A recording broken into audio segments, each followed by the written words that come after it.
E hoje, 12 de dezembro, Silvio Santos completa 90 anos. E o Maurício Sticer é coisa nossa. O Maurício Sticer, grande amigo, jornalista na área de cultura, de esportes e crítico de TV há 12 anos. E o Maurício é também biógrafo de Silvio Santos. O Maurício lançou em 2018 o livro Topa Tudo por Dinheiro, as muitas faces do empresário Silvio Santos para a editora Todavia. Maurício, o Silvio Santos leu o seu livro ou ele gostou porque ele disse que a mulher dele gostou, hein? Oi, Marcelo, prazer estar falando com você. Você sabe, sou um grande fã teu. Você editou um livro meu também, que eu adoro, sobre o Botafogo. E, enfim, um grande prazer mesmo. Olha, o Silvio me disse que leu, né? Fez propaganda do livro. Para mim foi uma surpresa. Ele botou o livro como propaganda no SBT, um livro que faz várias críticas a ele, mostrou até uma certa grandeza, né, ao fazer isso. Disse que era bom o livro, que eu retratava bem os fatos, que são narrados no livro. Agora, se realmente ele leu, a gente nunca vai saber, né? Mas ele disse que sim. Ô Maurício, quantas vezes na sua vida você já teve frente a frente com o Silvio Santos? Só uma, Marcelo, foi o Troféu Imprensa de 2019. Eu tentei falar com ele, né, durante a realização do livro. Ele usou aquela velha cascata que, se ele der uma entrevista, disse que uma vidente, uma cigana, disse que ele morre se ele dar uma entrevista. Eu até acho que isso transformei isso num assunto do livro, porque eu mostro que ele já deu dezenas de entrevistas. Só que ele deu entrevistas em momentos que interessavam a ele falar. Então tem alguns períodos da vida dele que ele deu muitas entrevistas. Mas enfim, eu só consegui ver o Silvio depois do livro pronto, no Troféu Imprensa, justamente eu acho que ele me chamou, ele já tinha me chamado antes, a produção dele, eu não tinha ido, mas no ano depois que o livro saiu eu fui, e aí ele falou do livro no programa, e foi muito simpático no contato pessoal, mas ele é simpático com todo mundo, né? Uhum. Ele é um cara, Tem, é tem muito... uma, tem uma mágica assim de, olha, o Silvio Santos na minha frente. Tem Tem. alguma coisa diferente assim? Eu acho que assim, para mim que só viu uma vez, talvez o Jassa já não sinta nenhuma emoção, né? Mas para quem. E normalmente a maior parte das pessoas vê pouco o Silvio, mesmo no SBT, né? Eu já conversei com várias figuras importantes, Portiolli, Ratinho, Raul Gil, todos falam assim, lembram de alguns encontros com o Silvio, sabe? O Silvio não é uma figura fácil, assim, não é que fica passeando ali pelo SBT. Então é realmente muito marcante, né? Para mim, pelo menos, só vi uma vez, foi um negócio, eu ficava assim, ele vai no camarim, né? Tem um ritual no Troféu Imprensa, a gente chega muito cedo e fica ali num camarim, todos os jornalistas fofocando, comendo salgadinhos, e aí a certa altura, ó, tá chegando. Aí todo mundo fica em pé, e aí o Silvio entra no camarim, é um ritual todo ano, esse ano infelizmente não teve, e aí ele fica ali paparicando e conversa, coloca a mão no ombro, alguns ele reconhece, outros ele pergunta, você é quem mesmo? Aquela mesma coisa que ele faz na televisão. Foi incrível, né? Foi um encontro, eu vou lembrar para sempre esse encontro com o Silvio. O Maurício, ele, como toda celebridade do porte dele, é uma pessoa cercada de lendas. Eu já ouvi, por exemplo, que ele frita bife no camarim dele, ali tem um cara fritando bife. Tem essas histórias mesmo, elas são verdadeiras, são lendas. Você ouviu É, alguma já? não, não, eu já ouvi várias vezes essa história, de fato, e no dia lá do Troféu Imprensa, tinha um pacote enorme lá no camarim, e agora eu não me lembro o que que era, acho que era um doce, alguém falou, que é um negócio também, tinha assim, não, o Silvio sempre pede para receber isso aqui, aí tem uma coisa que ele sempre recebe, chega lá e fica lá aquele pacote, acho que é, sempre se é sonho, acho que é sonho, aquele sonho de padaria. Agora, lendas, né? O Silvio, ele gosta, eu acho, dessas lendas, né? Da mitologia sobre ele, né? Ele alimenta muito isso, né? Uma característica do Silvio. Essa do bife foi isso. Uma matéria uma vez, né? Acho que foi alguns anos, muitos anos que falaram isso, que ele fritava um bife e todo mundo que você conversa, assessor dele, confirma, não, ele frita um bife no camarim. É legal, né? Fica mantendo a lenda, é uma coisa divertida. Exatamente. E o livro, como você chama de As Muitas Faces do Empresário, Silvio Santos, é, mas trata da vida artística dele também. Como é que é o Também. livro? Toca aquele É, dinheiro. acabou que a gente privilegiou, né, esse aspecto, porque eu acho que é um aspecto menos tratado do Silvio, né? Então acho que a editora acabou destacando isso, né, na capa, que é o lado realmente empresário, o cara que gere um grupo de comunicação, né? Mas eu falo também muito dele, né, como apresentador, falo dele como tentando entrar para a política, falo bastante sobre isso. Não é só realmente do ponto de vista esse lado empresarial, é um painel amplo, realmente eu tento mostrar os vários Silvios que existem, né? Eu acho que isso que é uma marca dele também, né? Um cara e que faz ele único, né, Marcelo? Um cara que era um comerciante, né? Não tinha parentes, amigos, gente no meio, né? Entrou nesse meio da comunicação sozinho por causa da voz, como locutor, e começou a dar certo, e aí começou a vender os produtos dele na televisão. A verdade é isso. Ele diz, eu achei uma frase dele, uma entrevista, acho que anos 70, que ele fala assim: eu fui para a televisão porque é a melhor maneira de vender, porque se fosse, sei lá, o teatro, eu iria para o teatro. Entendeu? Ele nunca se considerou um homem de televisão. Né? Ele, na modéstia dele, ele sempre se considerou um comerciante. Né? Então, isso também é uma marca. Eu acho que isso ajuda também essa caracterização dele como um empresário. Aquele Silvio que você está vendo ali no palco, no fundo é um cara vendendo jequiti, baú, né? Tá sempre vendendo alguma coisa, né? Divertindo muito as pessoas, mas sempre vendendo alguma coisa. Você falou da questão política, né? Agora, recentemente, nós tivemos o lançamento de um livro do ex-senador Marcondes Gadelha, que foi vice do Silvio Santos na eleição de 89, contando a visão dele sobre aquela história. Como é que você trata desse episódio no livro, Maurício? Cara, enfim, o Marcondes Gadelha, evidentemente, tem uma visão muito favorável, né, ao que eles fizeram, né, e um certo ressentimento contra quem prejudicou essa candidatura. Eu não partilho dessa visão, né, não compartilho. Eu acho assim, foi uma grande, eu considero uma grande irresponsabilidade essa candidatura. Porque, só para lembrar, né, Marcelo, era a primeira eleição direta desde o fim da ditadura, a presidente. A primeira vez que o brasileiro ia escolher um presidente desde 1960, que foi a eleição do Jânio, 1989. Tinham 20 candidatos, foi uma festa da democracia, né, até exagerada.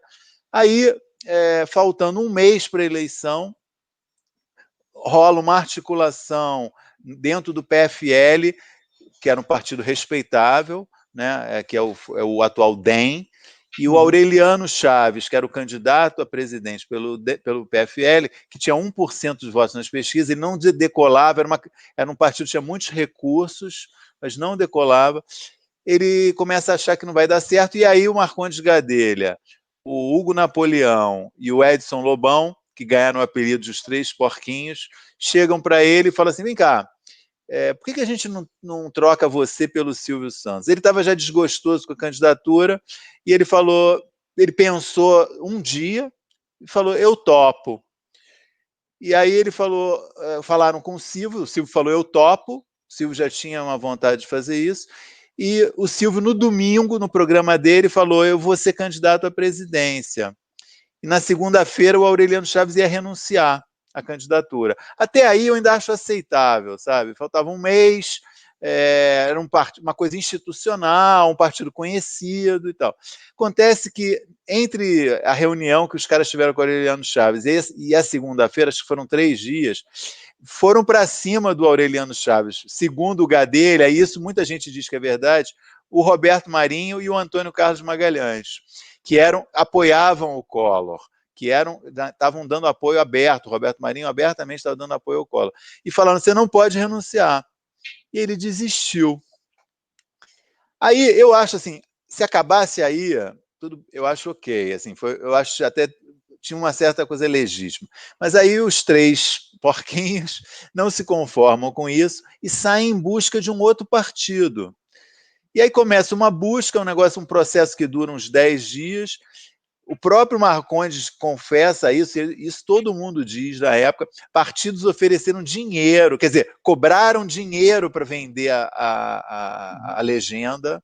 Rolou uma coisa assim, vergonhosa, escandalosa, tipo, pode fazer o Silvio entrar aqui nesse partido, só quero X milhões e tal.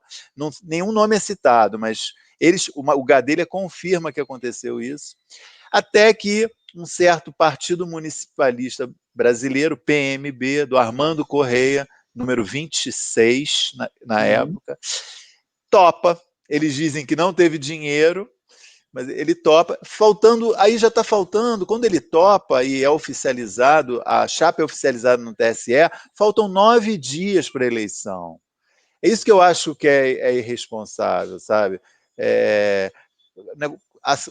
O sim foi talvez faltando 14 dias, mas a formalização, faltavam 9 dias para a eleição. Não é uma coisa num país sério isso, né? Um cara entrar numa eleição dessa importância, né, com esse histórico que o Brasil estava vivendo.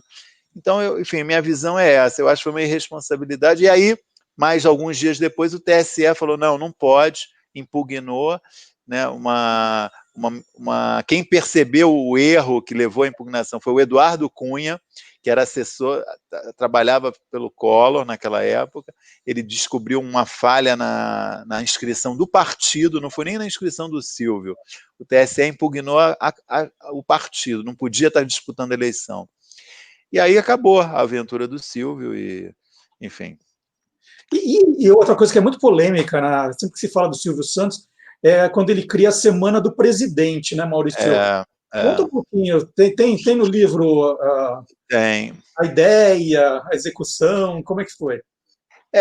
Assim, a luzinha, né, aquela que acendeu, não tenho, mas é meio a chave dos eventos ele estava batalhando muito pela rede de televisão, ele já tinha o TVS, né, que é o canal no Rio, que é o primeiro canal dele, que ele conquistou no governo Geisel, mas ele queria uma rede, ele tinha a visão que um canal não era, o negócio dele precisava de uma rede. E é quando surge a concorrência de 2 redes de TV no governo Figueiredo, que era o espólio da TV Tupi, que tinha quebrado, e mais alguns outros canais em alguns lugares que estavam vagos. E aí o governo monta 2 pacotes, um com 5 canais e outro com 4 canais. São Paulo, Rio, Belém, Rio Grande do Sul. Era um negócio muito bom. E o Silvio entra nessa disputa, e é uma disputa feroz, porque também está disputando Adolfo Bloch, Jornal do Brasil, Abril, a editora Abril, e mais um cara aqui de São Paulo, que depois tentou várias vezes ganhar uma televisão, um grupo, ele é ligado a uma coisa de educação também, ligado ao Maluf, esqueci o nome dele. Enfim, era um cara que tinha um certo capital. Era o Digênio ou não? Não. O Digênio depois vai fazer um negócio com a Jovem Pan, esqueci o nome do cara. Bom, mas era uma disputa realmente feroz, e o Silvio fez muito lobby, né? Muita gente afirma que a dona Dulce Figueiredo adorava o Silvio, né, como apresentador. Ela tinha um parente que era jurado de programa do Silvio Santos, esse Carlos Renato, era um cronista na época. Esse cara também fez lobby a favor do Silvio Santos, né? E o Silvio conseguiu o canal, e conseguiu a rede. E imediatamente estreou a Semana do Presidente. Então é isso que eu digo, que assim, da onde veio a ideia, né? Imediatamente estreou a Semana do Presidente, que é uma coisa infame, né, Marcelo? É um negócio assim, uma TV, como se fosse um canal público, todo domingo, alguns 2, 3 minutos, um boletim resumindo o que o presidente tinha feito naquela semana. Exaltando, né? Não era só resumindo. Exalta, exatamente. Narrado pelo Lombardi. Dizem que o Gugu foi um dos produtores. Eu acho que não tem a ficha disso aí, né? Mas dizem que o Gugu participou também na produção, roteiro. E uma coisa curiosa, que é muito menos falada, que o Roberto Marinho ficou com ciúmes e mandou fazer um equivalente na Globo. Quando teve, logo que começou a Semana do Presidente, a Globo fez um parecido com a Semana do Presidente. A Globo fala abertamente disso, se pesquisar no Memória Globo, diz que foi o Roberto Marinho que pediu, e só que durou um ano e meio. E a Semana do Presidente, não. O Silvio pegou gosto, então Figueiredo saiu e continuou. Aí o governo Sarney teve Semana do Presidente, governo Collor, governo Itamar, até governo Fernando Henrique teve Semana do Presidente, até meados do governo Fernando Henrique. Você falou do Gugu, né? E o Gugu é uma cria do Silvio Santos. Total, Em determinado momento, eram as duas grandes estrelas do SBT. Havia algum tipo de ciúmes artístico, né? O Gugu, de repente, está aparecendo mais, tinha uma linguagem mais jovem, tinha aquele horário domingo todo, que era o horário que o Silvio Santos consagrou. Como é que era? Eu não sei se a palavra certa é rivalidade, né? Mas como é que era a questão artística aí da disputa entre os dois, Maurício? Olha, eu acho claramente que ocorre uma disputa, assim, porque tem vários episódios que mostram que o Silvio é uma pessoa muito vaidosa na televisão. Né? Eu trato de alguns desses episódios no livro, situações em que o Silvio meio baixou a bola de figuras que estavam brilhando muito. Tem um caso, por exemplo, da menina do Tchan, acho que não sei se foi a Carla Pérez, ou que ele contratou, a Sheila, ele contratou ela, e aí o Luciano Calegari falou, o que a gente faz? Aí ele falou assim, deixa ela esperar um tempo, não precisa entrar agora. A menina estava no auge.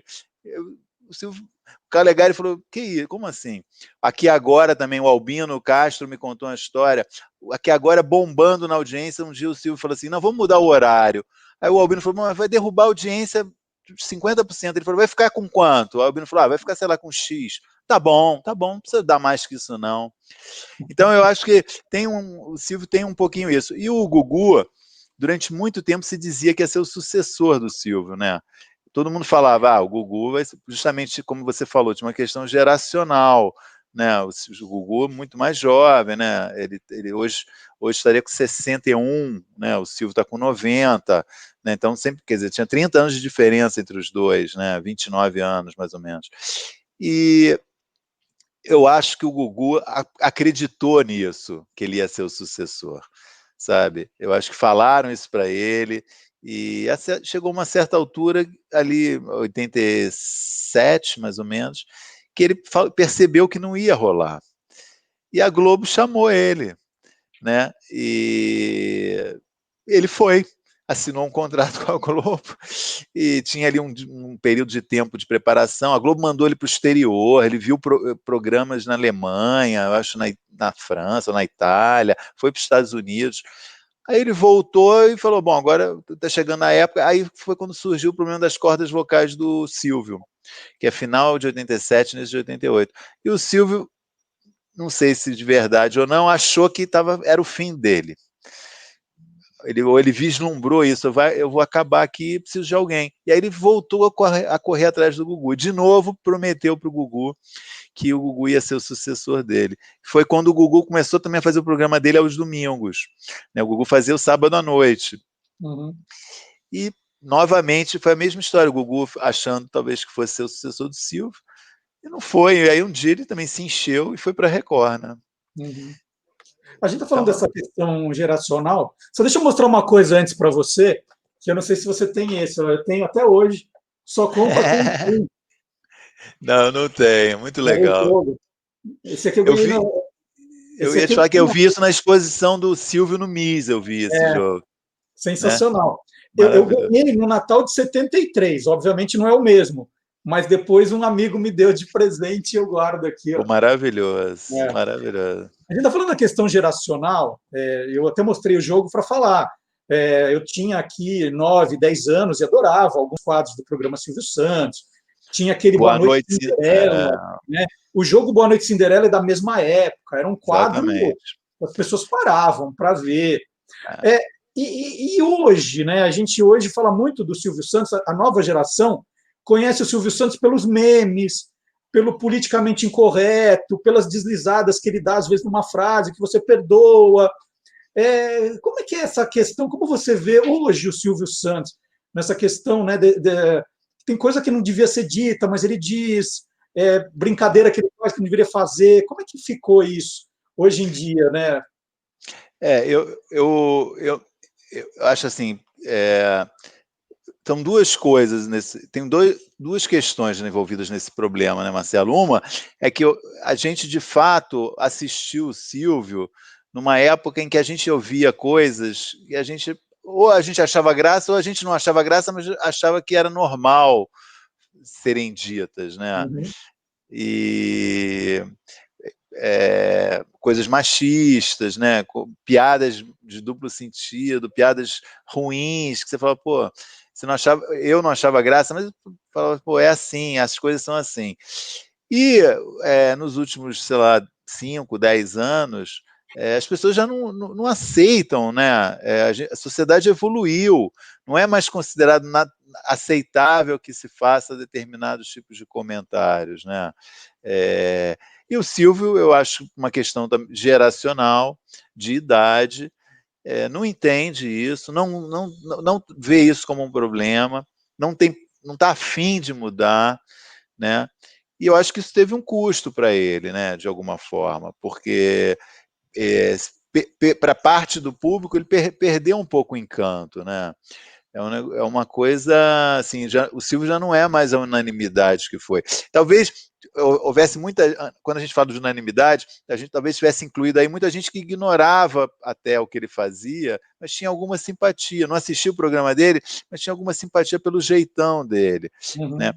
Hoje eu percebo que não, assim, que continua, tem um núcleo, né, merecido, enorme de fãs, mas tem uma parcela do público que fala assim, pô, não quero mais saber desse cara, né?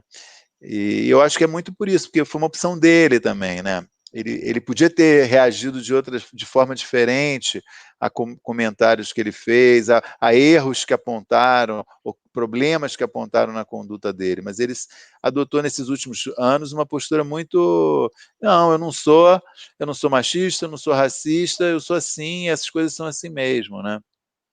Maurício, a gente sempre falou que o Silvio comandava o SBT muito usando a intuição dele, né? Então ele mudava a coisa de horário, mudava de Isso. dia, colocava um programa no ar, sem teste, sem nada. Isso está funcionando ou ele já passou para as filhas cuidarem? Já está uma coisa mais profissional? Como é que está?